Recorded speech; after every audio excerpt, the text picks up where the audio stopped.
بسم اللہ الرحمن الرحیم۔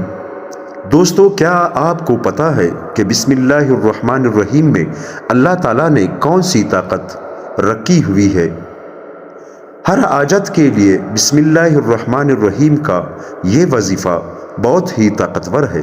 انشاءاللہ دوران وظیفہ ہی آپ کی حاجت پوری ہوگی اور دنیا کا اٹکا ہوا ہر مسئلہ حل ہو جائے گا۔ نماز عشاء کے بعد بسم اللہ الرحمن الرحیم 2100 مرتبہ پڑھے، اول و آخر 11 بار درود شریف پڑھے۔ یہ وظیفہ 3 دن تک کرنا ہے۔ انشاءاللہ اس وظیفے کے مکمل ہوتے ہی آپ کا جو بھی حاجت ہوگا، جو بھی ضرورت ہوگی، اللہ تعالیٰ وہ انشاءاللہ پورا کر دے گا۔ دوستو، صدقہ جاریہ سمجھ کر یہ اپنے دوستوں کے ساتھ شیئر کیجئے گا۔ جزاک اللہ۔